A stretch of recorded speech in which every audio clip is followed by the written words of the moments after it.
Okay, it's the 22nd of September 2015. Now the setup looks really good. I'd like to see a little touch more left forearm, and you're actually aimed just a little left of the target, which I'd rather see you err a little left than a little bit right. But if we didn't know that this was the target, we might well think that the target was about 5 to 7 yards left of that. Now, nothing wrong with that, but if you're pulling it, you might want to check those clubs on the ground. And you know, this line here is going, actually I could have done it on the heels a bit more accurate, but that's just a little bit left of the target. Like I said, you're really aimed about 5 yards left of the target there. So not necessarily anything wrong with that. I would love to have people err to the left rather than err to the right, but you might want to lay those clubs down again and just kind of check that out and see if maybe you could aim just a little bit more to the right of the target, or you could swing more to the right, and in that case the closing of the shoulders would help. But the setup looks great. Got nice bends, nice angles there. Shaft pointed right at the belt line.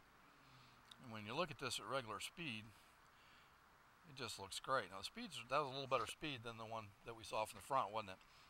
Now here's the one thing that I'd like to show you here is on the plane of the swing.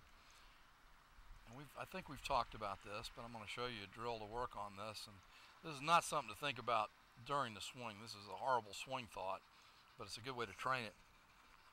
If we look at the target line, I'm going to say the target line is, say, right here.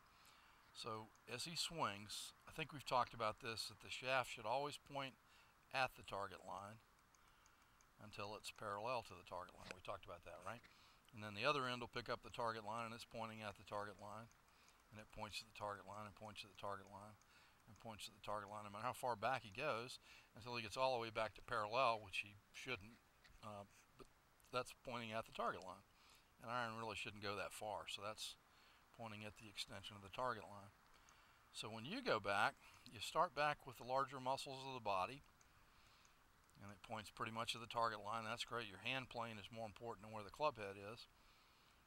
So that's good playing at that point.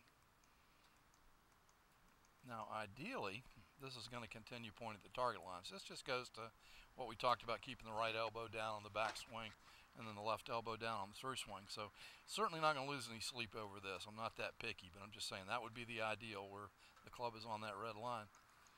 And then as we go up a little further, again, if that elbow is pointing more down, once again, I'm not being that picky, but I'm saying perfect plane would be here, so it's close enough for government work, as they say there. But now as that continues on back and gets to the top of the swing, it gets a little bit more crooked. Now there's tons of guys in the Hall of Fame that are here instead of here, but you've got to compensate for that angle on the downswing. And what happens to most people, you can see where he is, he doesn't have to compensate at all. So he just goes up on a perfect plane, comes back down on a perfect plane. Now when you look at a pro that does violate that, see if I can find, where is Retief Goosen? I always have trouble finding him for some reason. There we go. So if you look at Retief Goosen, he's going to make the same mistake. He's on plane. He's pretty much on plane now. He's getting ready to get off plane slightly. See how the club crisscrosses just a little bit, very similar to you. Now the difference is that what he's going to do is he's going to loop it back around and correct that error by bringing the club head closer to the plane. So as he comes down, he's right here. Not very good video, but he's back here in a perfect spot. So two wrongs make a right. So you got to make that compensation on the downswing. But what more often happens is you end up bringing your hands out this way in order to get the club back in the right direction. What he did is he brought the club head back this way. What you tend to do, and what most people tend to do, is to move the hands out just a little bit in order to get it back on plane. And so the net result is you're coming in a little steep. So the only reason I'm mentioning this at the top of the swing is that if we're across the line, we have to learn some weird compensating move, or it'd be better to get it on plane at the top. And is it all? Is it fixed by keeping the right arm, the right elbow? Yeah, that's the primary thing. I mean, you could still manage to get the club over here. I'm not saying it's not possible, but the biggest determinant, as you can see, when that arm goes out, it tends to twist the club this way. So that's the single biggest factor. Because when you look at guys at the top of the swing, you by and large never see that right arm up that high. Didn't mean to do that, darn it. See, that right elbow's more down.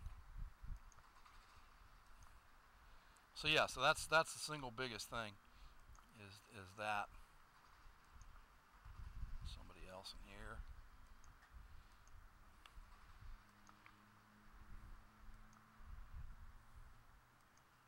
Adam Scott's got just a gorgeous swing. So you can see how he points down to the target line. And then as he gets up to the top of the swing, boy, that's slow. It continues pointing at the target line. So then on the downswing, he doesn't have to do anything but just let his arms drop down, and the club just drops down into a perfect plane. So that's what we're looking for. So that's when you practice your swing, that's what we're looking for. We want to be on the forearm with half the club showing behind you there.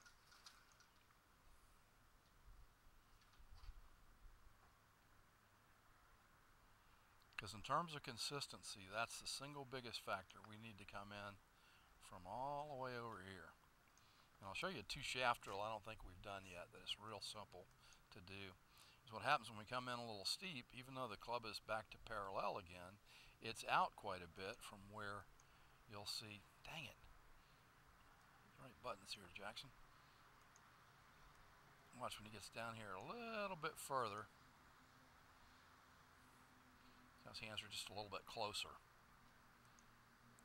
So he too is parallel at that point, as you are pretty much parallel, but he's just a little closer. He's coming a little bit more from the inside. So this little drill is going to make it real easy, and this is what it's going to look like, is the 2-shaft drill. That's the front view of it. So you see that club, there's a couple of shafts put together here, and they're leaned back roughly 45 degrees. But the more applicable side for you is from this side. See how they're kind of leaned back 45 degrees towards the camera here, but they're leaned back on the same angle as the shaft. So you need a mirror or something to set this up. But watch what he does here as he goes back. His club is resting right on top of the shafts. So as he goes back, he's going to follow along those shafts on the backswing. But then on the downswing, he's got to drop it down underneath. And it makes for a little bit of an exaggeration to get that club all the way underneath the shafts. But actually, this is not really an exaggeration of what the arms are supposed to do, because in the real swing, your lower body would be turning at this point, and that would bring the club back around to parallel. But the gist of it is that you're going to be well above that line coming down instead of being below it. And then that causes you to either hit it fat, or you pull up away and hit it thin, or you time it just perfectly.